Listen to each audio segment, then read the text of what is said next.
The Word of God is alive and powerful, sharper than any two-edged sword, piercing even to the dividing asunder of the soul and spirit and of the joints and the marrow, and is a critic of the thoughts and intents of the heart.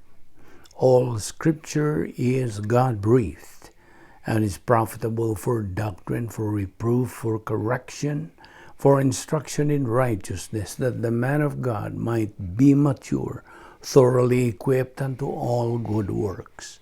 Study to show thyself approved unto God, a workman that needeth not to be ashamed, rightly dividing the word of truth. Matthew 6:19 to 21. Do not store up for yourselves treasures on earth, where moth and rust destroy, and where thieves break in and steal.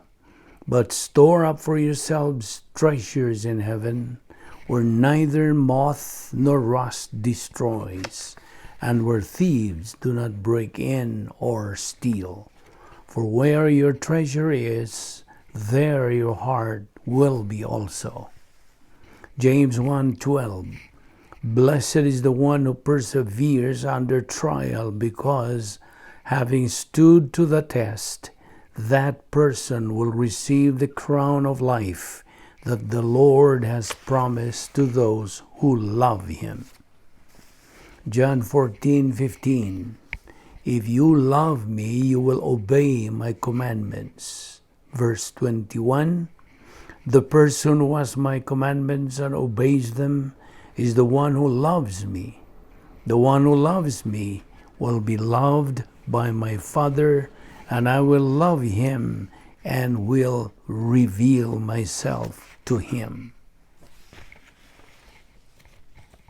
John 5:24. Verily, verily, I say unto you, he that heareth my word and believeth on him that sent me hath everlasting life, and shall not come into condemnation, but is passed from death unto life.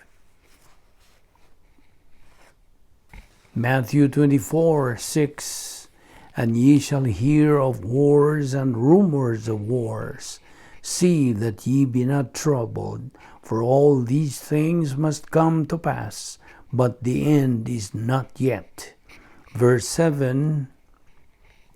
For nation shall rise against nation, and kingdom against kingdom, and there shall be famines and pestilences and earthquakes in diverse places. Verse 8. All these are the beginning of sorrows.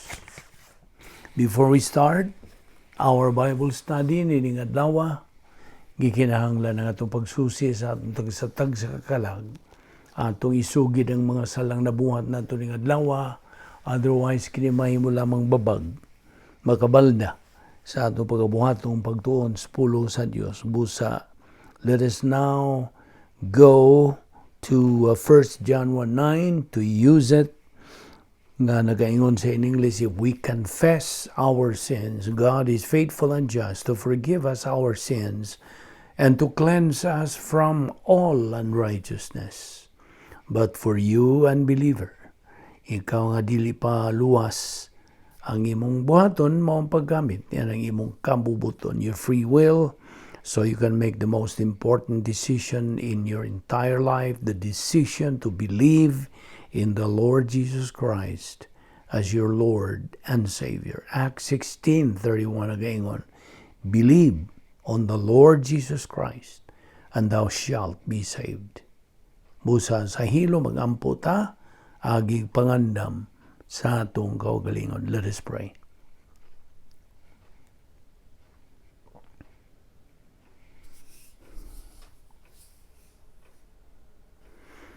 Magampo ta bala na mga Dios, nagapasalamat kami kanimo ni ining lain na sab nga higayon where we can study your word. We thank you for taking us here once again, alive and kicking, and it is only through your grace, your mercy, and your courtesy and your grace We thank you for all of this.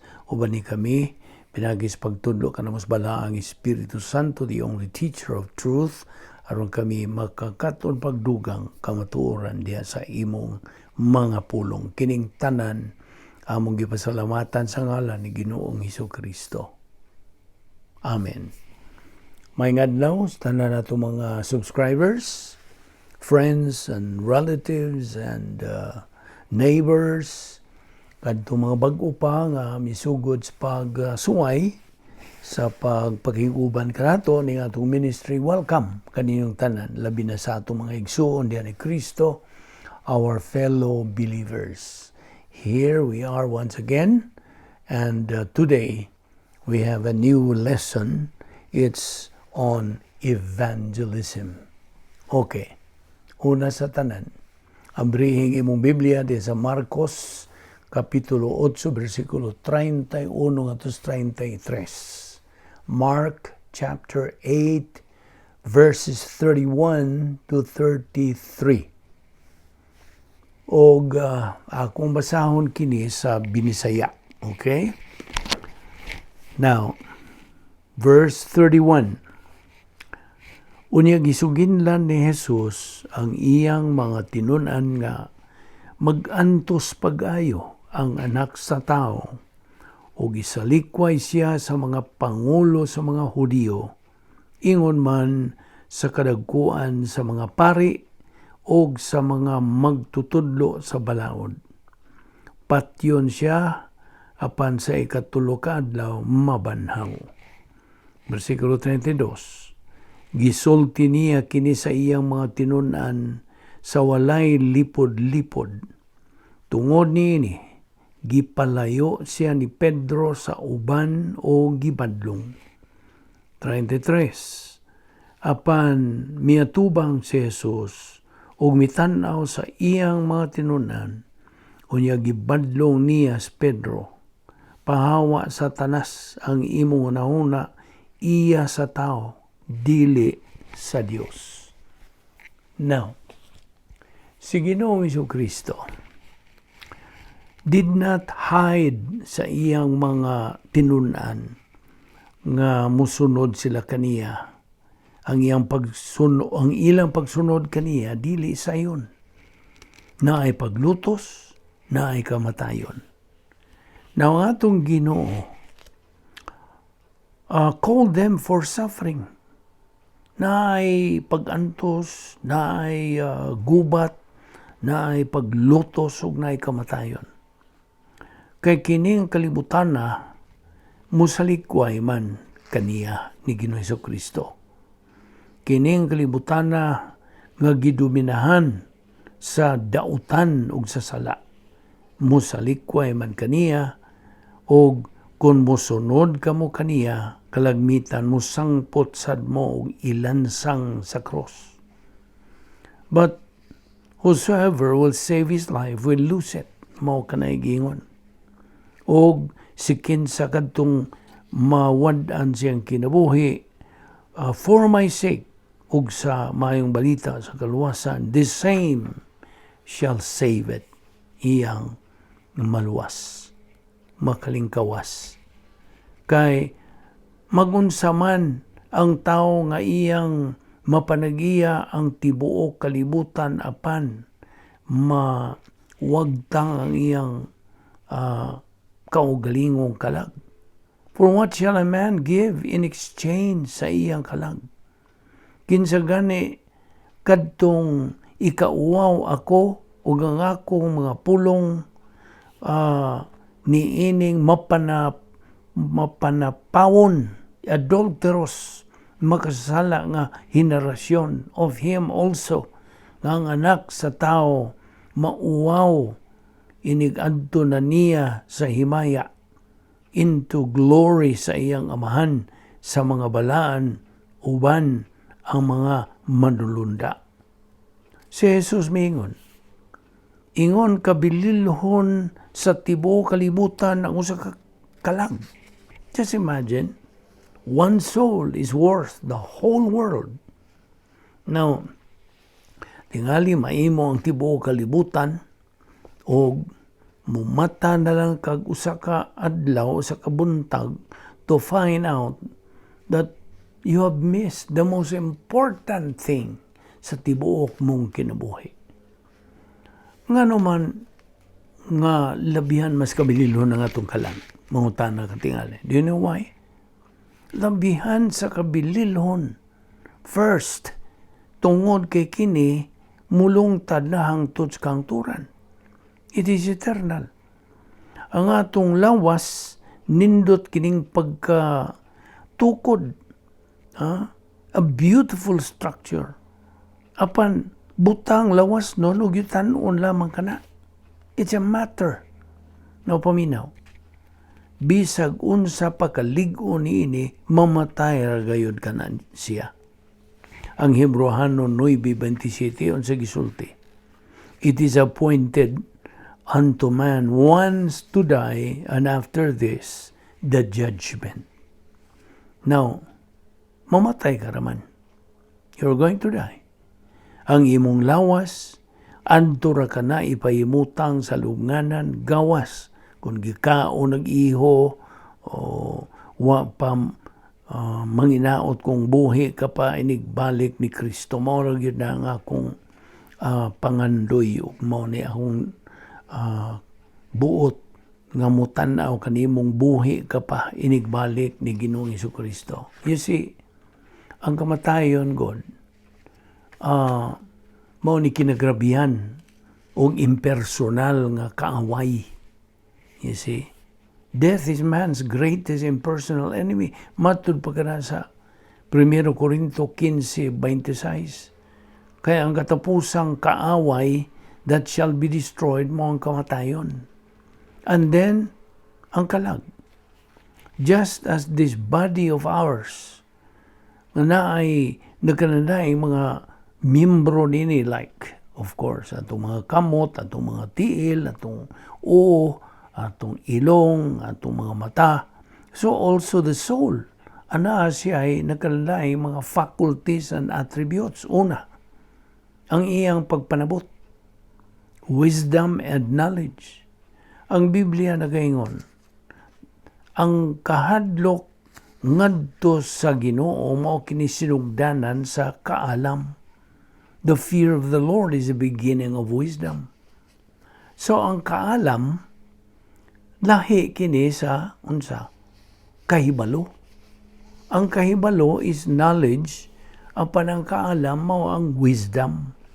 O kita na ginahanglan ni ining kaalam aron kita mo function as God desires us to function, ingon nga iyang mga anak. Apan, wisdom and knowledge are part of our soul. Okay? Bahin kini sa atong kalag. Og ang paghukom, which weighs and determines which way to decide, mo kanay atong gitawag og tanlag, norms and standards. Or, ang atong kabubuton, nga mupili o musalikway on things brought before us. Now, o ang atong mga pagbati, nga maoy unsa, mubati o hadlok, mubati o paghigugma, ang atong panumduman, atong memory, nga mao kini ang mental capacity nga diin anha ipundo ang atong mga huna-huna, atong kaalam on events, mga kalihukan ni kalibutana. Ang atong tanlag nga mao kini ang ingnon ta monitor sa atong kalag. Mao'y magahukom, mao'y magapronounce sa mga ingnon ta mga verdicts upon all that we do or say. Kining tanan, bahin kini sa atong kalag, nga kini kanang mulungtad hangtod na sa kahangturan. Karon, ang Biblia nagatudlo kanato nga naay yawa. There is a devil. Ug kini siya ato na lang yun ni hulagwayon og labias kang ngilad, laksot nga ingnon ta buaya. Okay? kinis Pablo, si Apostol Pedro, nagakanayon. Kining yawa is a roaring lion, nagangob nga leon, nga nagasuroy-suroy, nagalibot-libot, nagapangitag kinsay iyang tukbon. Now, sa recent polls, nagaingon nga dunay 80% sa mga tao dinhi sa Amerika nagkanayon nga sila nagtuo sila og personal nga yawa. There is a personal devil. Karon ang Biblia nagatudlo nga ang Dios nagatukod og gingharian. Ug ikaw ug ako are working for His kingdom pagkakaron. Karon mismo nga nagadungog kanining mensahe, I am working for God's kingdom. Now, when I am called to speak in a group, mananglitan, sama nining ato karon nga pundok nga nagpaminaw, hain ka man mahimutang, dinhi bas Amerika, duwa bas Pilipinas, duwa bas sa Indonesia, unsa mang suok nining kalibutan, then I function as an ambassador. Embahador ako sa gingharian sa Dios. I serve the King of Kings o sa Ginoo sa mga Ginoo. So I am a clergyman. I'm called by God to be an evangelist. Okay? Nagasangyaw sa mga balita sa kaluwasan. By the way, ang pulong nga evangelist, nagkahulugan kini og tighatag og balita. Giver of news. Now, dito sa karaan nga Griego nga syudad nga mga estado, wa sila mga mantalaan dito o telebisyon o radyo nitong panahon nga ang mga katawan moadto lang sila sa mga kadalanan unya mo anunsyo, mo pahibaw, mo bandilyo bahin sa mga balita. So they took that word and put it over o ila kini gitawag evangelist dinhi sa bag-ong tugon, and that word mao na kini ang gitawag og tig sa sangyaw sa maayong balita. Now ang pulong evangelist lahi kini sa pulong evangelical, lahi kini kay daghan mang naglibog pod niini sometimes. Ang prensa, the press, na usahay malibog sila sa pagdiferensya sa evangelist, evangelical, o evangelism. Paminaw. Ang usa ka evangelist, ana siya ay hagipot nga ministry. Hagipot. Narrow. Og ang function gyud niya mao ang pagsangyaw sa maayong balita sa kaluwasan. Ang maayong balita sa kaluwasan ang ngadtos mga katawhan nga wa gyud makadungog sa bahin sa kanang hatag o kaluwasan nga gibuhat ni Ginoong Jesucristo dito sa cross. Kana nagpasabot nga siya paila-ila ni he's introducing to them kinsa si Ginoong Jesucristo, unsay iyang nabuhat alang kanila, ug mao nga bason ra sila ug mada sila makatuo kang Ginoong Jesucristo nga ilang manluluwas. Pagdawat kaniya, pagtuo sa buhat sa kaluwasan nga gihimo sa cross ni Ginoong Jesucristo. Hence, sa diha nga sila mo sanong niining maong mayong balita sa kaluwasan positively, no, makaangkon sila sa eternal life. So, maluwas sila. Samtang, ang buhat sa pastor magtutudlo, lahi, gikan sa usa ka evangelista. Now, ang evangelista sa akong nang ginaingon, igo rang mo presentar sa mayong balita sa kaluwasan o unsay gibuhat ni Ginoong Jesucristo dito sa krus. Sumala sa akong giingon na kanimo, di ba dugay? O mao kini ang main function sa usa ka ebangelista. Apan ang function sa pastor magtutudlo lahi na kini kay ngano ang iya na ang pagtudlo sa mga doktrina, sa mga may of course ang kamatuoran gikan sa pulong sa Dios. So, kung balikon nga ang usa ka ebangelista mao ang nagadeklarar sa maayong balita sa kaluwasan nga ang Dios nahigugma kanila, nga nagpaminaw nga ang Dios interesado kanila, and that you firmly believe, mutuo ka kang Ginoong Kristo ingon nga imong personal nga Ginoo ug manluluwas. So you believe nga siya namatay tungod sa imong mga sala dito sa cross. Ang kun imong tuuhan siya, diha matod pa sa mga buhat 16:31 kini nagaingon, tumuo ka kang Ginoong Hesus ug ikaw maluwas, then you are saved. Mao kanang mensahe sa ebangelista, kini gitawag og kirigma. Now, ang pastor teacher mahimo naman siya makatudlo naman gikan sa Genesis ngadto sa pinadayag in teaching. Apan ang ebangelista has a rather narrow message. Narrow, hagipot.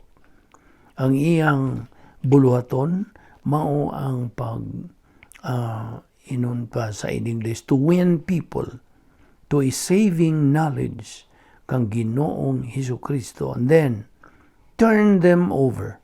Iyan ang ipasa ngadto sa mga pastor magtutudlo to pursue the divine mandate nga mando sa Dios. Pinagi siyang pulong diyan sa 2 Pedro 3:18 nagaingon, but grow in grace and in the knowledge of our Lord and Savior Jesus Christ.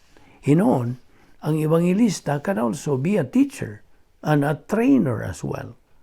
So, niining gayuna, kining maong evangelista nagabuhat on your salvation through sa saving ministry sa Dios Espiritu Santo. Ikaduha, ang imong kalag labihan sa pagkabililhon tungod sa because of God's concern. Kaya binimo, ang tibuok Biblia is concerned with the saving and developing of the soul sa daghang mga paagi. 2 Pedro 3:9 ang gisulti diha. Ang Dios dili buot nga naay malaglag.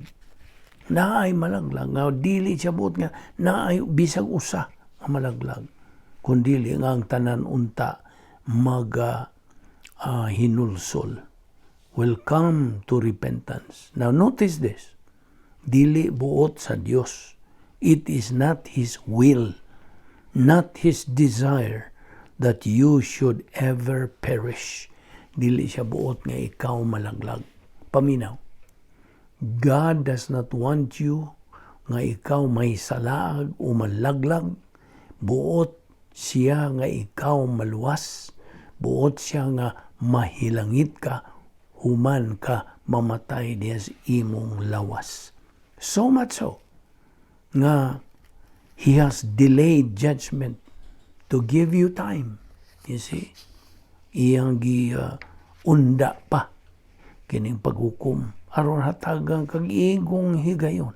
So much so that He even gave iya kining gihatag iyang bugtong anak aron sa pagpakamatay sa imong mga sala dito sa cross. But God commended His own love toward us in that while we were yet sinners, si Kristo namatay alang kanato. Abi nimo, it has been said that love is the greatest thing in the world. Apan ang balaang kasulatan nagaingon, hearing His love, not that we love God, but that He loved us. O iyang ipadala ang iyang bugtong anak to be a propitiation or a covering alang sa atong mga sala. Sa laing pagkasulti, sa diha nga si Ginoong Kristo nawatay dito sa cross, iyang pabutyag, iyang gipadayag ang gugma sa Dios ngadto kanimo. Og tungod sa iyang kamatayon dito sa cross, ng iyang gitakuban ang imong mga sala, matag sala nga imong gibuhat. He covers iya kadtong gitakuban so that He will never judge you. Kasabot ka? Nga, I'll never be in the judgment, great white throne judgment sa Diyos. My judgment is past or canceled tungod. You see, the cross itself is a judgment. Kasabot ka? Ang cross mismo, paghukom na kadto. Ang Diyos nga mahan, mihukom sa iyang bugtong anak in our place. So I don't have to face the judgment. I'll have to face the judgment seat of Christ. Mo kanay akong atubangon. Dili ang great white throne judgment, kundi ang judgment seat of Christ. Nga diin ang mga magtotoo go there aron sa paghatag o kanang to give an account sa kinabuhi nga atong gikinabuhi after we have believed in Christ. Ang tanang mga magtotoo are to give an account sa atong matinumanon, sa atong pagtuman, atong pagsunod sa kinabuhi nga atong gikinabuhi samtang dinhi pagkita ning kalibutan. But that's not judgment for condemnation as the unbelievers will face. Lahi ang judgment seat of Christ kaysa great white throne judgment. Ang mga magtotoo nga motuwang dito sa judgment seat of Christ nga ginganlan og bima seat. Kini dili kay pag hukom kanila in their loving brothers and sisters and they're doing good works, how they use their respective spiritual gifts as a whole sa kinatibukan. Giunsa nila pag kinabuhi ang ilang tagsa-tagsa ka kinabuhi. Samtang din niya pa sila sa ikaduhang bahin sa plano sa Diyos. So akong balikon, ako pagahukman, but as far as my salvation is concerned, as far as going to heaven is concerned, that is all past. Tungod kay akong gibuhat, unsang sulti sa Diyos nga ni kanako, ang pagdawat kang Ginoong Kristo, ingon nga akong manluluwas. Kaya dito sa cross, diin kanto nahitabo ang kaluwasan nga gibuhat ni Ginoong Kristo. It was done. Alang kanako, alang kanimo. Akong i-address kini kanimo, ingon nga magtotoo. Thirdly, ang atong kalag, labihan sa pagkabililhon tungod kay anay nature of its loss. I'll tell you a story. Kini tinuod nga kasaysayan, true incident. Dito sa Nueva York, ang dihayo sa kabata nga nahog in a well at tabay. Og sud sa usa ka oras tungod sa mga report sa radyo nang inahanglan silang tabang, ibaw kag pila ka tawo ang voluntaryo sa pagpangita nitong bataang nahog. 3,000 ka mga tao mitanyag sa ilang pagtabang in 1 hour. Og dito sa North Carolina, diha usa ka bata nga nawa diha sa lasang, and it seemed like the whole state ng tibuok estado nga mga katawan almost stop aron sa pagpangita niya itong maong bata apan paminaw. Ang imo ug akong kalag is far more valuable. Busa nga akong pangutaran niyo mo kini. Yun sa manimo, paggamit ka ng imong kalag. Well, you lose in this life. You cannot own the whole world.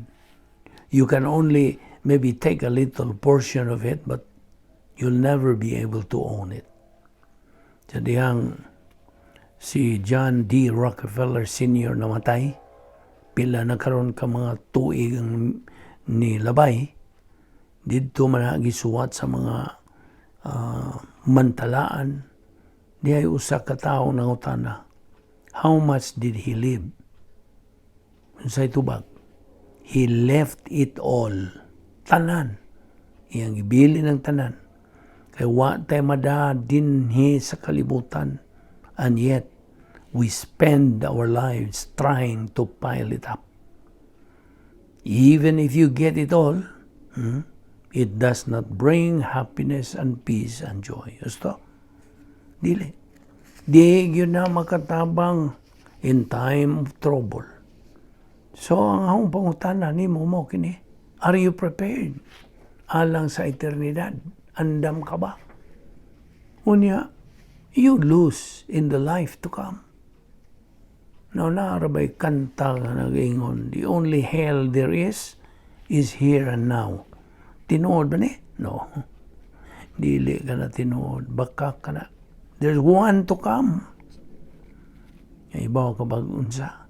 Ang Biblia, labihas kadaghang mga description bahin sa kanang linaw sa kalayo nga gitawag sa kadaghanan og impierno. Ang Salmo 11:6 nagaingon, it is a horrible tempest. Salmo 18:5, dapit kini sa unsa kamingaw, kaguol, a place of sorrow. Diya Mateo 13 ang atong Ginoo nagaingon niini nga usa kini kadapit sa pag-agulo, pagminatay. Si Ginoong Jesucristo nagatawag niini dapit kini sa paghilak, pagminatay, and many passages. Si Jesus mitawag usab niini nga usa kini kadapit sa labihas kahugaw. A place of filthiness, a place of unrest. Wa ka na'y pahuway nini. Kaguol, kapait, pag-antos tanan. Kaya ang linaw sa kalayo, ang itawag sa kadaghanang impyerno, mao kini ang imong pagkahimulag gikan sa Dios tungod sa sala, because of sin. Ug kanang maong pagkahimulag nimo magapadayon kini right on after death. Ug dugang pa yun ini ang imong kalagis valuable labihan sa pagkabililhon tungod sa the price paid for the redemption. Ang gibayad niini unsa kamahal. Now, for as much as you know that you were not redeemed with corruptible things as silver and gold, but with the precious blood of Christ, as of a lamb without blemish and without spot. So busa, ako kang pangutanon pag-usap. How is your soul now? Unsa naman? Pinakaon ba nimo ka na sa pulong sa Dios? Imo ba nang giamumahan o imo lang nang ipasagdan? What if you lose it? What if you're losing it? What can you do about it? So, diini ngayon at this very moment, kung ikaw mohimos desisyon, labing menungdanong desisyon sa imong kinabuhi, ang desisyon sa pagtuo nimo kang Kristo, you can be sure you will never lose it. Kini ang imong higayon, to keep your soul right with God. Pinagi lamang sa pagbutang nimo sa imong pagtuo ngadto kang Ginoong Jesucristo nga imong manluluwas. Daghan kaninyo nagaunda-unda kanunay unsa kanusa ka mo desider to settle your soul with God's gracious offer of salvation, pinagi lang yun. Pagtuo lamang kang Kristo lamang. So, imo kining giunda-unda, you have been procrastinating it, paminaw. Sa diha nga ninimo, once you lose it, there is nothing you can do. Kadungog ka. Wa na kay mahimo. So, this life's decisions must be deemed to be in very case decisive. In every case decisive. So, a decisive decision is what God is asking you. Niiningi kayo na mismo. Na ikaw moingog, oo, mutuo ko kang Ginoong Hesukristo nga ako manluwas. Now, narabay advertisement nga nagaingon og now and forever kuno. You decide for Christ now, and you will be His forever. O ikaw magkinabuhi dito sa eternidad, dito sa langit, uban kaniya. Nga ay daghan kaninyo, o do go to church na. Sige lang kag simba, nga nagabuhat kas tanang mga programa sa imong simbahan, apan. Na ay dako kaayo, nga butang nga nagpabilin diya kanimo. You're not sure how you stand before God. You're not sure where your soul is right now. And you want to be sure. Do you want to be sure? Buot bagyo kang masiguro? If you want to be sure, and you want God's peace, ang iyang kalipay, His joy, and His forgiveness, and eternal life, simple ra gyud kayo ang imong buhaton. Wa gyud kalibuga sa Dios. Dili siya buot nga ikaw maglibog. Iya kining gipahimutang sa iyano nga pagi. Tumuo ka kang Ginoong Hesus ug ikaw maluwas. Magampo ta. Balaan na mo nga Dios, nagapasalamat kami kanimo nining lain nga higayon. Sa imong pagpatinaw kanamo kung unsaon pagkaluwas sa tao. Imo kining gipaklaro gipatinaw sa imong mga pulong. Ug amo kining gidawat. Uban sa among pagsanong, positibo na mo nga pagsanong niini. Among gidawat uban sa tuman among papaubos. Nga kini nagagikan magyud sa imong una-una. Nga igo lang kami sa pagtuo kang Ginoong Hesukristo, nga among personal nga manluwas og kami, maluwas og may langit. Salamat o Dios ni ining imong grasya nga pagpasabot kanamo, pinaagi ni ining among Bible study, pinaagi sa YouTube sa Balbido Evangelistic Ministry. Kining tanan among gipasalamatan sa ngalan ni Ginoong Hesukristo. Amen.